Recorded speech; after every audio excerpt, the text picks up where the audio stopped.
बार तुकाराम जी के कीर्तन में जो मृदंग बजाते हैं, तबला ढोलक बजाने वाले हमारे सब संगीतज्ञ, ऐसे ही एक मृदंग बजाता था। वो इतना अच्छा मृदंग बजाता था कि उसके मृदंग के बिना कीर्तन में सुख ही नहीं मिलता था। आज वो बीमार पड़ गया और तुकाराम जी का पुणे में कहीं कीर्तन था। तुकाराम जी बोले आज कीर्तन कैसे होगा। तुकाराम जी के कीर्तन में लोग नहीं आते थे, लोग तो बहुत आते थे, पर पंडरीनाथ भी आते थे ना। पूरी व्यवस्था पंडरीनाथ भगवान ही देखते थे कि आज के कीर्तन में कोई विघ्न नहीं आना चाहिए।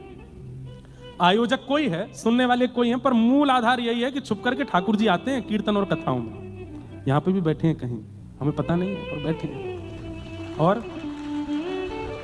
तुकाराम जी के कीर्तन में ठाकुर जी पहुंचे, एक एक चीज ठाकुर जी देखते हैं। सब ठीक है ना, वैसा ही सुख मिलना चाहिए जैसा परसों के कीर्तन में मिला था, तभी नाचने में सुख मिलेगा। सब देखा तो देखा, संगीतज्ञों में मृदंग वाले भैया नहीं है। तुरंत ठाकुर जी, हवा की गति है, वो तो भगवान है, तुरंत पहुंच के घर जाके देखा तो वो तो बीमार पड़ा था। बाकी के संगीतज्ञों ने जाके कहा भैया आज तुम नहीं आओगे। बोले मेरे तो उठा ही नहीं जा रहा, बुखार चढ़ा है, मैं तो नहीं आ पाऊंगा, आज कोई और व्यवस्था कर लो।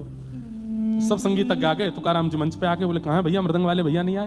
बोले उनको तो बहुत तेज बुखार है, वो नहीं आ पा रहे। इतने में ही देखा घुंघराले केस थे मृदंग वाले भैया के भी, ऐसे ही घुंघराले केस, और आज तो अलग ही चमक रहा है, ऐसा ललाट पर तेज, और इतनी फुर्ती से दौड़ता हुआ आ रहा है। अरे तुकाराम जी रुक जा, आ गया मैं, आ गया, अभी आता हूं। और लेकर के मृदंग अपनी गोद में, आज जैसे ही त्रिकट देना प्रारंभ किया महाराज, बिना कीर्तन के झूमने लगे सब लोग। ऐसा मृदंग बजाया, ऐसा मृदंग बजाया कि आज के कीर्तन में तुकाराम जी भी नृत्य करने लगे। कीर्तन पूर्ण हुआ। तुकाराम जी बोले मैंने इतने कीर्तन किए पर ऐसा सुख मुझे कभी नहीं मिला जैसा आज मिला। सब संगीतज्ञों को धन्यवाद बोले। मृदंग वाले भैया कहां गए? बोले वो तो बजा के चला गया। सब बोले भैया उसको जाके धन्यवाद कह देना। बाकी के संगीतज्ञ उसके घर गए, बोले तुम बड़ी जल्दी भाग के आ गए कीर्तन से, तुकाराम जी ने बहुत धन्यवाद किया, आज बहुत आनंद आया। बोले अच्छा, मेरे बिना आनंद आया आप लोगों को?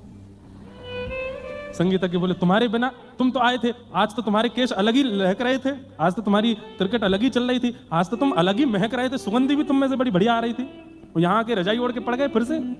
अरे फिर से नहीं पड़ा, मैं सुबह से उठा ही नहीं हूं, मैं यहीं पड़ा हूं, तेज बुखार है, आज मैं कीर्तन में आया ही नहीं हूं।